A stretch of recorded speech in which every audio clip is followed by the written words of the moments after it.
Hi you guys, it's Crystal from the Abundantly Blessed Homestead, where we use the wisdom of our ancestors to make amazing, nourishing, delicious meals for our family and for some of our own food. Today I am making ketchup, and I figured I'd take you guys along with. The next clip you're going to view is the processing process. And it's going to show Bree taking the tomatoes straight from our garden and processing them into something that we affectionately call tomato sauce product, okay? So let's get started.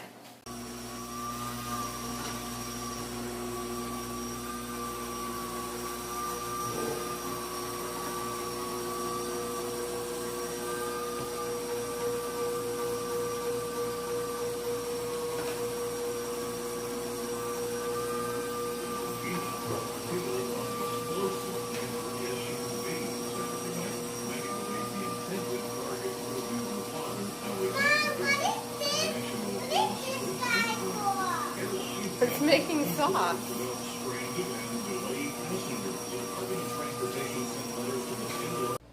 Okay, so right here in this large electric roaster, I have 4.5 gallons of what I like to affectionately call tomato sauce product. So it's not quite tomato sauce, not quite tomato juice. It's what comes out of that KitchenAid attachment that I just showed you guys here on the video.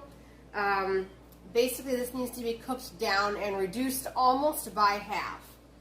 So I'm going to give you the ingredients for 4.5 gallons of tomato sauce product. We're going to be turning this into ketchup. First ingredient is 6 tablespoons of onion powder. Mine's a little bit clumpy. I'm going to blend this anyway in the end, so it doesn't much matter. The next ingredient is 1 teaspoon of cayenne pepper. Next ingredient is 7 teaspoons of clove powder.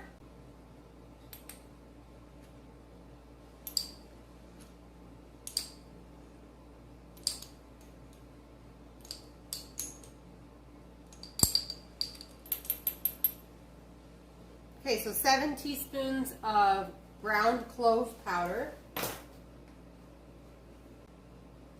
Next ingredient is 3 teaspoons of allspice.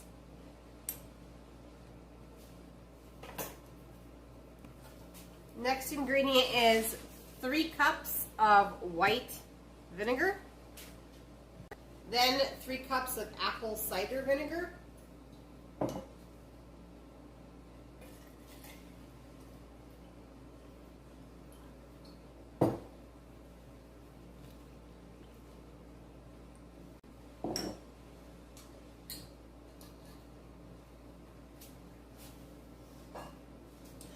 Now you sure could do this process on the stove in a large stock pot.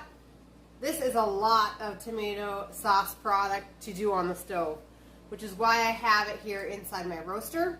I'm going to go ahead and turn my roaster to between 300 and 350 degrees.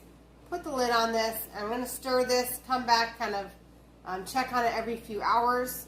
As this comes up to a simmer, I'm going to go ahead and crack the lid on the roaster to allow a lot of the excess moisture to escape.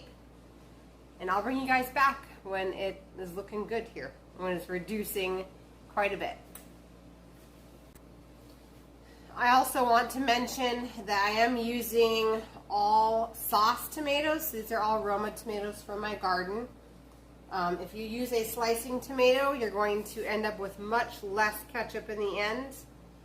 Slicing tomatoes are full of water, so I always save my wonderful Roma tomatoes each year for sauces and ketchup. So just make that mental note.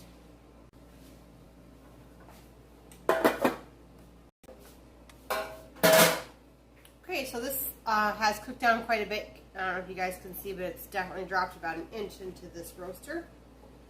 I'm just going to give it a stir like I have been, and we're going to add the last 2 ingredients.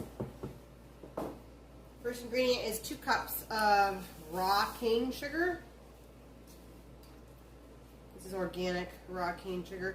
I have in the past substituted that for some honey It's just a different flavor, and if you're going for more of a store-bought ketchup, which is what my kids crave, you're going to just want to go ahead and use sugar. This should make around 7 to 8 quarts of ketchup. So really, if you were to divide the 2 cups, it's not that much ketchup per quart. And the last ingredient is a half of a cup of pink Himalayan sea salt.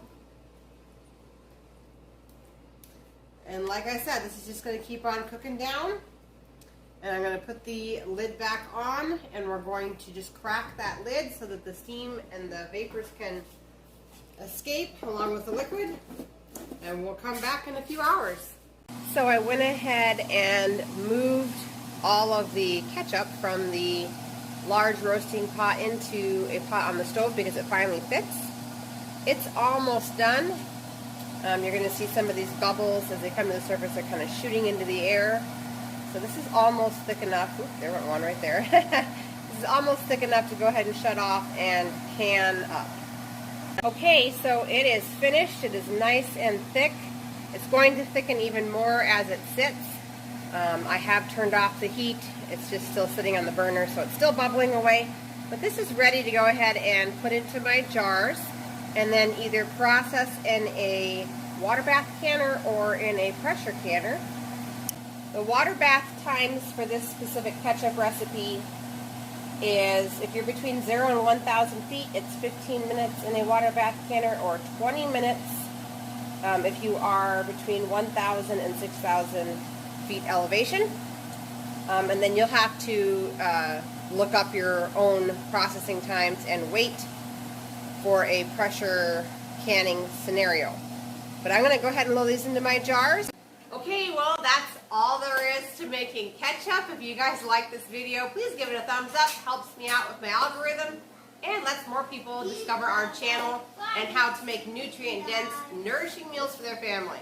Thanks so much for watching the video. I'll see you guys in the next one.